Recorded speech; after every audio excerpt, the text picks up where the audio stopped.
So I'm Philip Resnick, and I'm a professor here at University of Maryland, and I am split between the Department of Linguistics and the Institute for Advanced Computer Studies. I'm a computer scientist who models things that people do with human language. So the idea here came out of a real research need. I'm interested in studying the way that politicians and other people use language in order to manipulate our perceptions and our decision making. And so in order to do that, I was interested in gathering large quantities of data about how people are reacting to the language that they're hearing.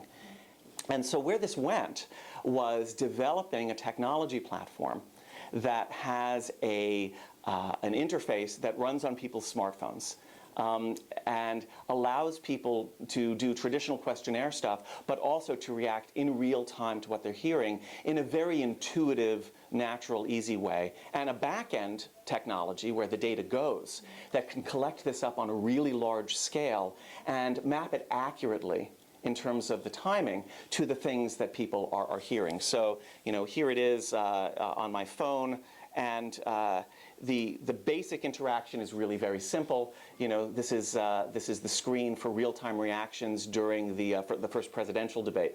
And if Obama said something that you thought was spin, you could tap Obama and tap spin, and boom, you've just registered a reaction. And so in October of 2012, political scientist collaborators and I collected data from thousands of students across the country. An enormous amount of data that we're in the process of analyzing and starting to get results out of. And that was very exciting.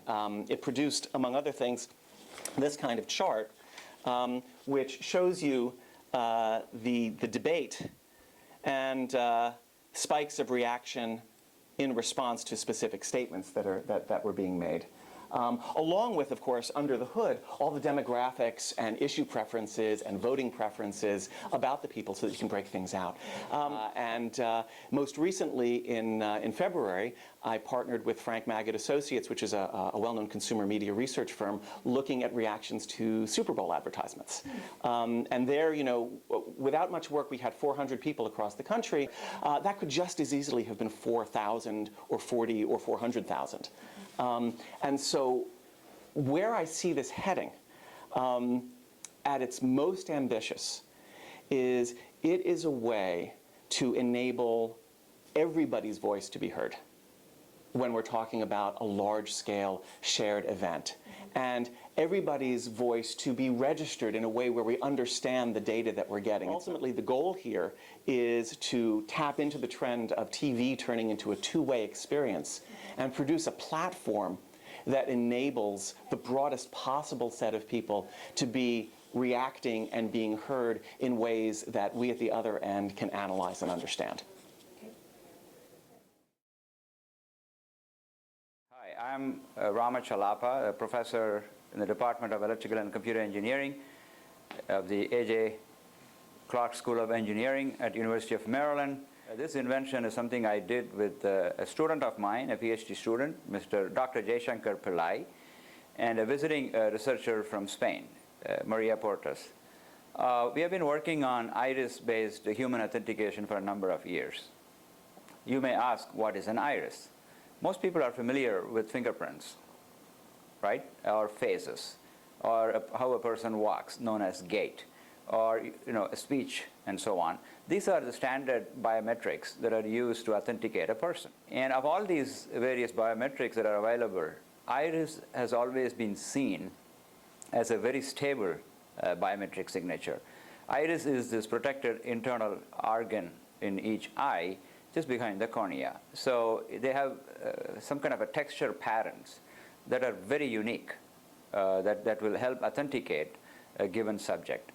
Now, iris-based recognition systems have been deployed in many facilities, top secret facilities, as well as in many international airports. So many companies have produced sensors for collecting iris signatures of improving quality. So we see that when an algorithm developed using sensor A is applied to data collected by sensor B, the performance is always not improving.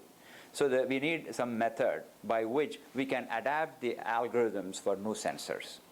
And when you really think about it, this is not just peculiar to the iris sensors. It's also true for cameras, because sensors are always getting improved. There are better sensors with maybe higher resolutions and so on. So this is a broad technical challenge. How would one adapt an algorithm that is developed using sensor A that was built, I don't know, 10 years ago to sensor B that just came to market recently? We try to make sure that the signatures of the same person from the new sensor remains close to each other. We also make sure the signatures of the same person in the old sensor also stays close together. And the third criterion is that the signatures collected for the same person across the two sensors also is close. Okay? So these three constraints are put together in an optimization framework so that the algorithms can be mapped to data that is collected by the new sensors.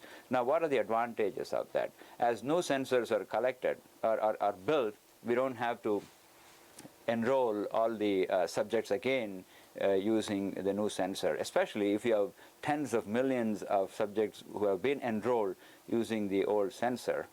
So you don't have to do that, so you save time. And this invention covers a broad spectrum of technical challenges, and I think this is the right time for the invention to come to fruition. Thank you. Hello, my name is Ray Liu, and Fong and Ihan, they are both PhD students in my group. And for this invention, I also had two former students. Time reversal means that if you transmit a signal to me, if I have enough broadband, okay, very wide broadband, I can see all the multipaths. So all these multipaths arrive, and then it become a waveform. If I take this as a waveform or a signature, I time reverse it and send back. The one that arrive first, okay, will come last. The one arrive, the latest one will come first. So eventually all of these will arrive at the transmitter side at all the same time in phase with a positive constructions. We actually set up two devices, and then we first measure one signature, and then we move the one device and fix the other device, and then to measure different signature of different position. And then the figure shows that we have very good spatial focusing effect. And we also show that the time focusing effect is also very significant. So this validates our analysis that all the energy can be focusing on a particular point at a particular time. We can further leverage this nice property to a multi-user multiple access scheme, meaning we can use this technology to allow multiple simultaneous transmission pairs so that they will transmit at very high speed without interference with each other, because all the energy they transmitted only focus at the intended location and not nowhere else. So that makes this technology very, very promising, especially for the applications for the indoor high speed, where you want to transmit a lot of multimedia data from your server to your HDTV. That kind of requires a very high speed. But we also want to include a lot of other things. So people right now are talking about the concept of Internet of Things. That means many things are connected and transmitting at the same time. And this technology really will be able to enable this application. We call this as a green communication technology. Why? Because low power, because we reharvest all the energy. No communication system does that. Second, low complexity, because the environment becomes our computer. Is really amazing. And so the complexity is very low. Extremely broadband, high power, high bandwidth, high bit rate. Now, low pollution. And also very low pollution to other people. So it's a green communication technology. Now,